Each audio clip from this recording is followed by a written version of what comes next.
is a book discussion group on the new Jim Crow, The president was there at Columbus. a New York Times over the weekend. bestseller. Graduation ceremony. Yeah. That is by Michelle Yeah, it was on Alexander, the news. I was going through there. I didn't, and I didn't stop because with a new foreword by Cornell West, Huge and the crowd. subtitle, Mass Incarceration in the Age of Colorblindness. So this group has been working on it for about 6 weeks, and will be making observations, kind of summarizing their study. And strategizing for community development and community advocacy. If only one person is trying to advocate for an issue, it really doesn't go very far.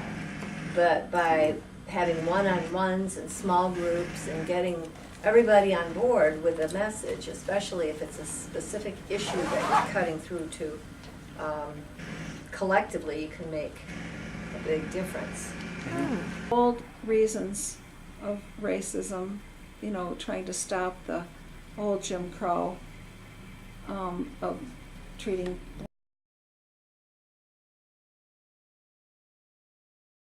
these kids are being incarcerated. That would be enough to, get the civil rights movement going again. And did it though, the question, I mean, it kind of, the fire this time is that there is the potential for like riots and revolution, and there's reason for it, because there's such a disparity in terms of the numbers of black youth who are being imprisoned. So Now that number is 4 out of 5 people in prison these days are people of color. Isn't that about maybe it? it's a little lower than 3 that. out of 5. 3 Yeah, out of 5. Well, that's 60%. still a Yeah. majority. It is, Yeah. and it's disproportionate to the number of people of color in the population, right, of any that leads state. me to ask, if we go back a few chapters, I don't know what chapter it is, but what's the population of unemployment racially? Oh, and they talk about the cruel hand and how the label of being a criminal continues after Right. getting out of And prison. it disables, I should say, it enables employers to not hire anyone with marks on a criminal record. And that's one of the main key reasons that people of color get, Your boxed in. Felon Yeah. label, a felon right. label. yeah. Now, there is a campaign in Michigan, isn't there, to get rid of the box, take the box out? The box Well, on the yeah, the box. You know application. that right here?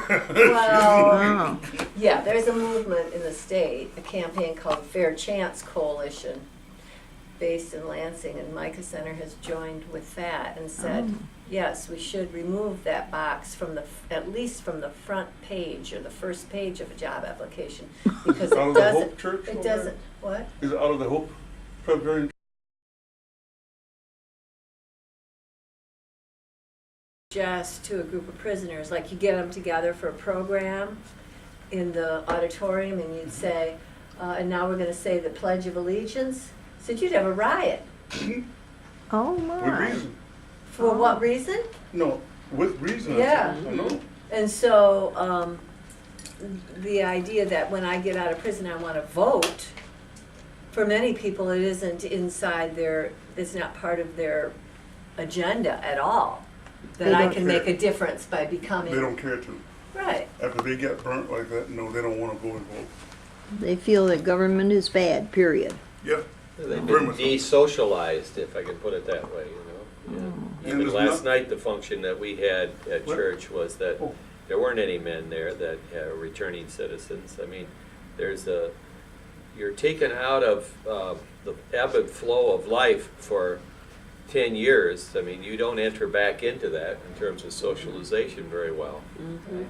You don't, I mean, there's no investment that you have. There's no responsibility. There's nothing you feel that you can contribute because you've been isolated for X number of years. I spoke with someone about that last night, yesterday evening.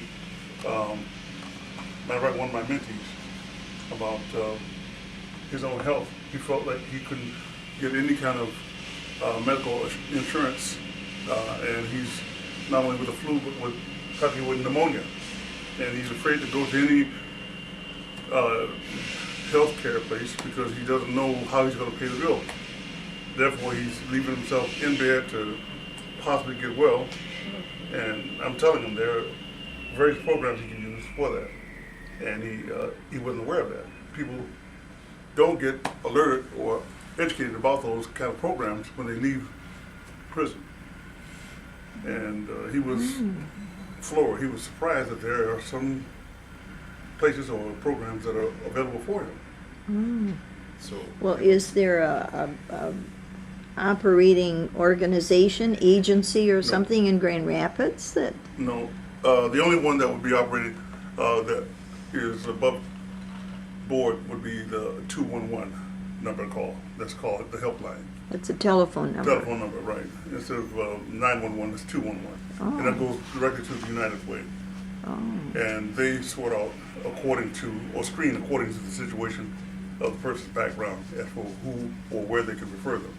Oh. They know the very types of programs that I'm talking about.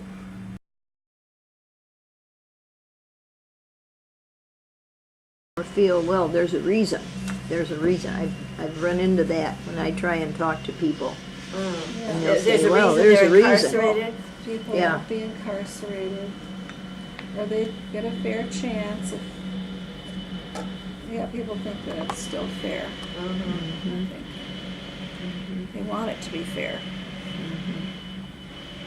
Part, you know, because women can be too, but most often I think it's the fathers who have been incarcerated and have been out of the family. And how do you bring that in? How do we get jobs?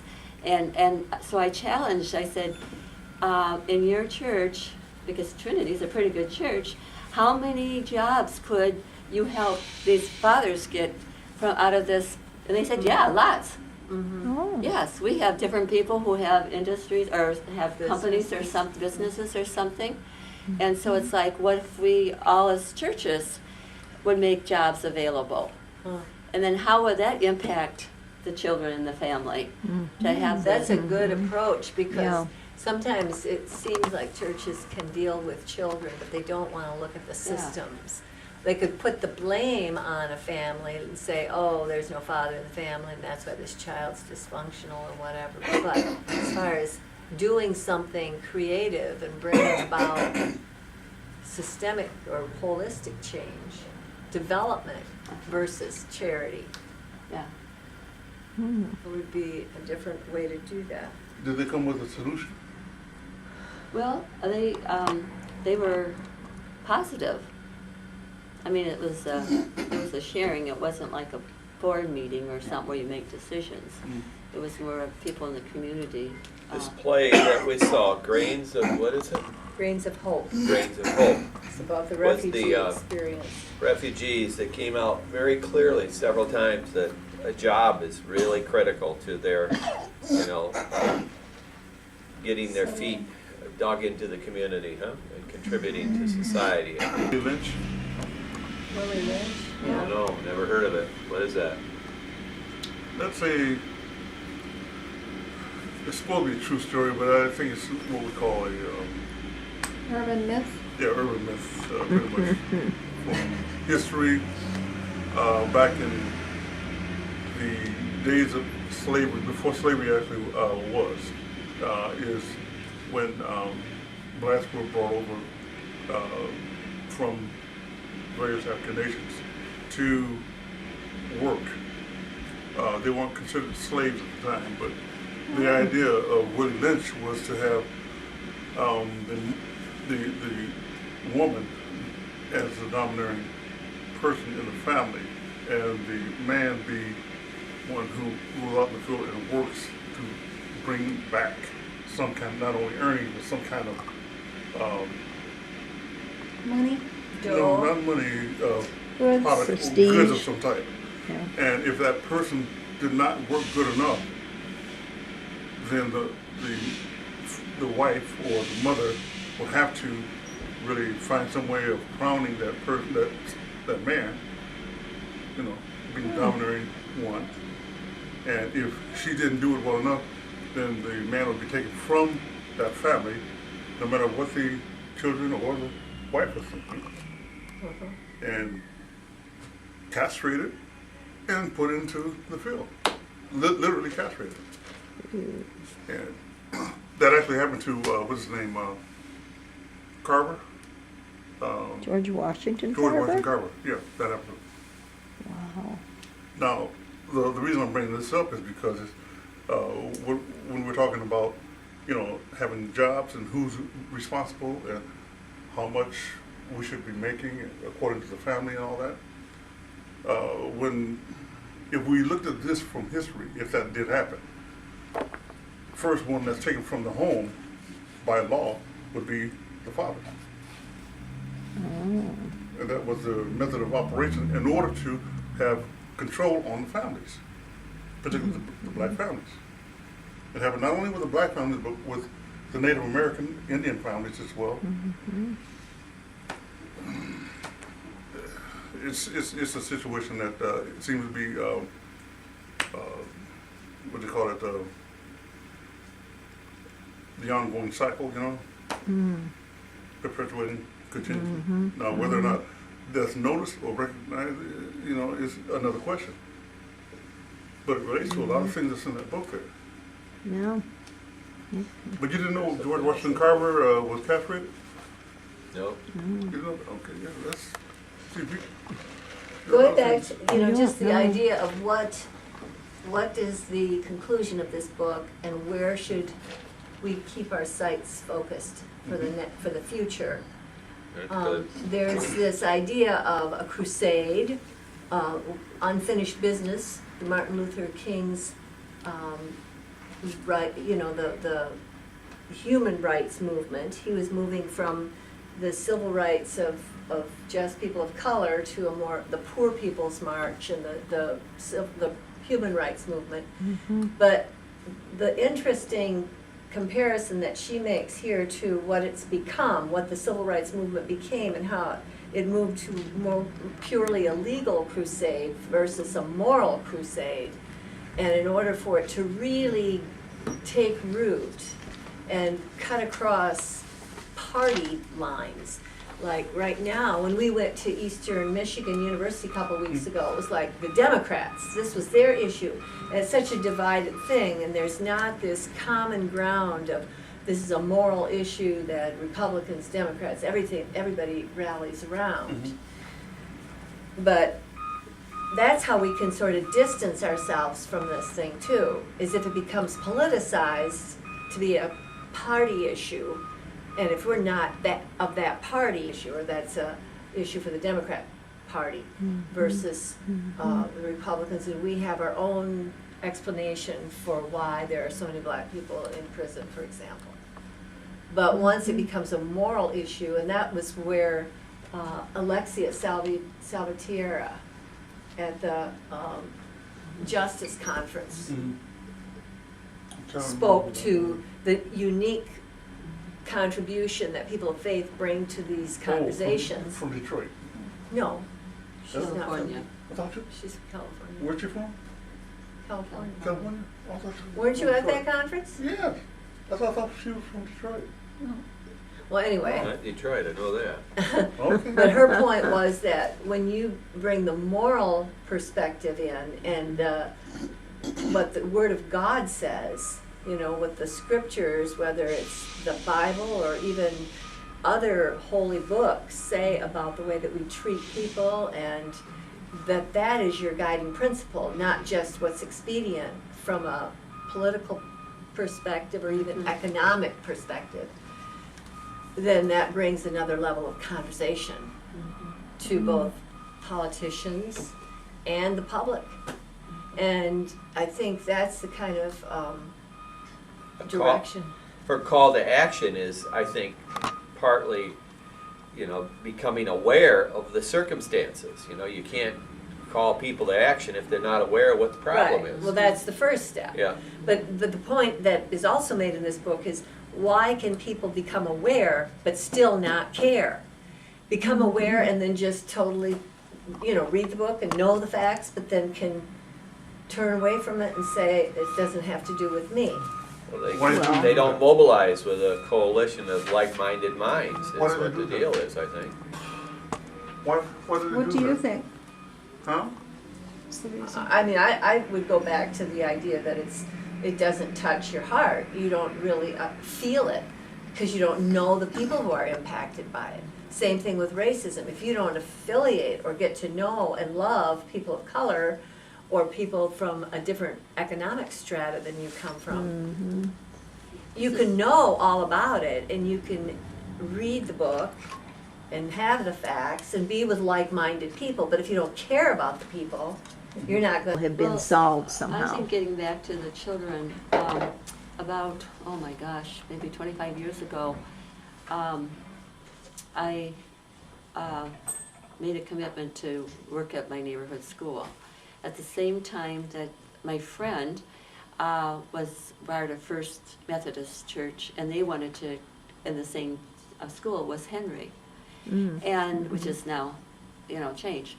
But at United Methodist Church was a person that was involved with the families, with the children, and it's Fred Keller, who ended up putting, now I don't know if him connecting with the kids and stuff made a difference, maybe he felt that way all the time, but I have to think that when you're involved in the situation and you Yeah. see that kids maybe don't have their parents there, they're not getting enough of the things they should for learning. If we could get people in different churches in different, the personal again, Right. get to know people. Fred Keller is one of the leaders of hiring people at Cascade Engineering. I know people. Well, his working company has for- definitely become much more open to the idea.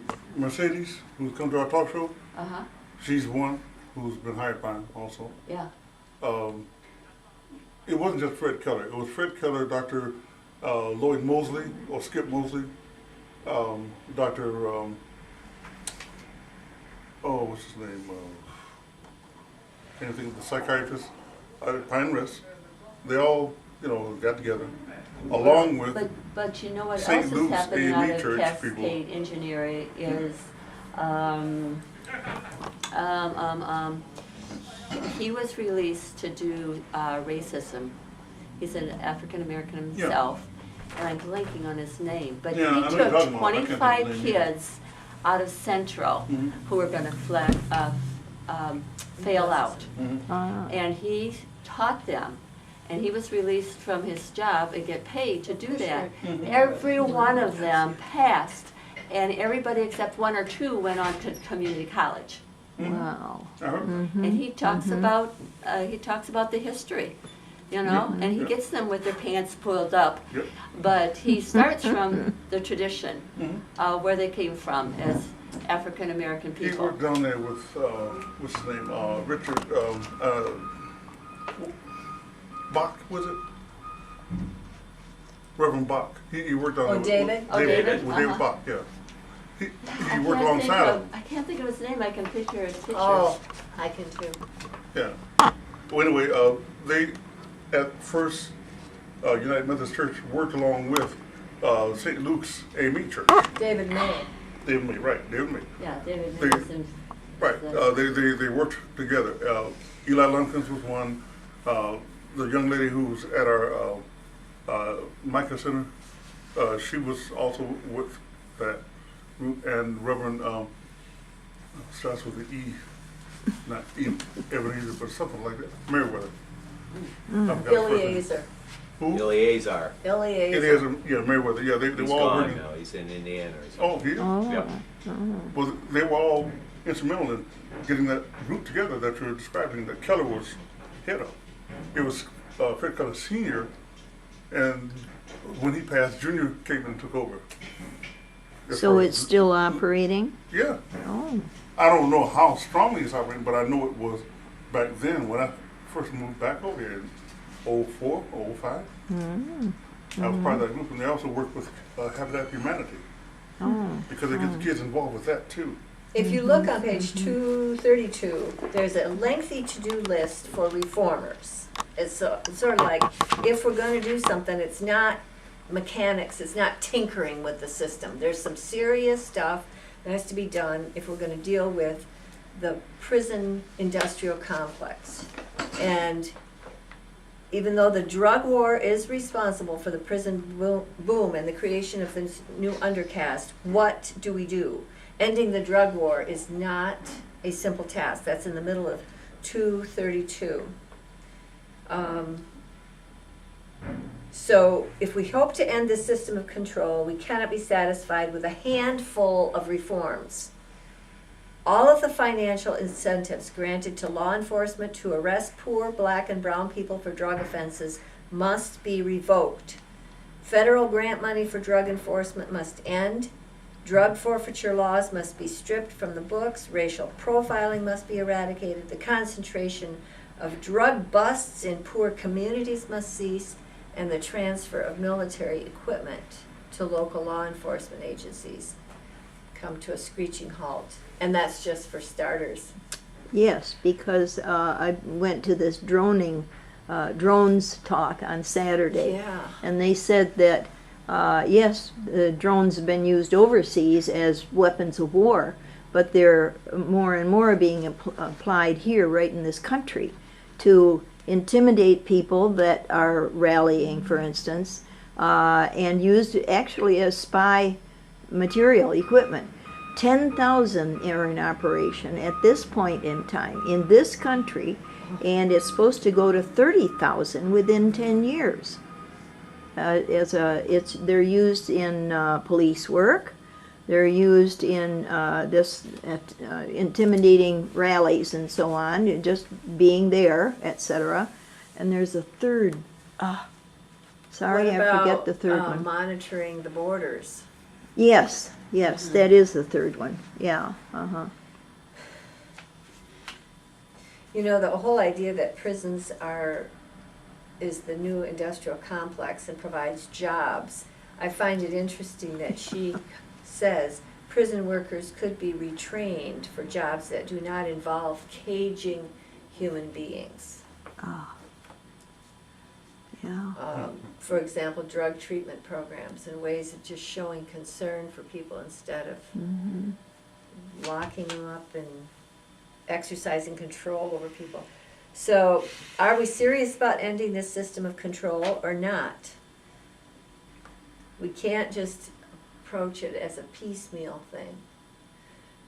And that's why with the Eastern Michigan University, the American Friends Society, CAPS, Citizens for Prison Reform, I think collectively working on our state issues and doing this strategically is really important, and bringing the two parties together. I wish we could find more Republicans to go along to that legislative day that'll be held on the 21st of May. There will Where? be a legislative day in Lansing about prison reform. And This there, Thursday? but we should have sign-ups for that. If people are interested in coming to that, there needs to be. I don't know. Car- If we can strategize about who to get to go, because I'd like to have some returning citizens come with us. Some friends and loved ones of prisoners and people involved in Micah Center, so. Well, we said we'd quit at 4:30 today, so Oh, bless I your think heart. we've reached our point. But did we cover everything? No, I don't For think. those that, you should announce what your next, yes, Yeah, if you'd yes. like to read this So book from the beginning and discuss it and learn about how to deal with this new Jim Crow issue, you can announce when you're gonna be. Well, this is, I'm uncertain about the exact date, but it's gonna be somewhere in the early part of June that we Start again? Start again, yes. Here, Here like during the day? at the Institute for Global Education, which is 1118 Wealthy Street Southeast. And it will be in the afternoon, either 3 or 3:30 that it begins until 4 or 4:30 each week. And of course, I can always be reached by email, that is chesterlow@hotmail.com, as well as by phone, which is 616-7 616-805-173093. Or the alternative number is 616-805-5707. What would be a general contact for people to make with Micah? I think the Facebook for Micah Center, MICAH, MICAH, Okay. Micah Center, West There- Michigan. Once they have a job, that's the critical piece. Mm. And what you talk about at Trinity Methodist too is that there is an effort by one businessman to try to engage other friends of his, CEOs, that each one would hire 2 people. And that has potential. That, in fact, Michigan Works is going to have a workshop this Thursday. He's going to make a presentation along with a returning citizen who is a good example of that. So it's a job that gives you roots, gives you a support system, provides money, and it's amazing. You know, there's one fellow here last week, Thursday at Clear. He had not had a job in 3 years. Now he does have a job, and what a difference it makes, you know. So what do you do during that time when you don't have a job? You know, you're Yes, Yes. terribly depressing. yeah. And kids without jobs. And, you know, and they keep saying that we got 11 million unemployed, and I think some people, there's 2 people in a family, it would be crazy sometimes for anybody to suggest that in a political arena, but maybe sometimes we don't need 2 jobs in a family, you know? I agree. Yeah.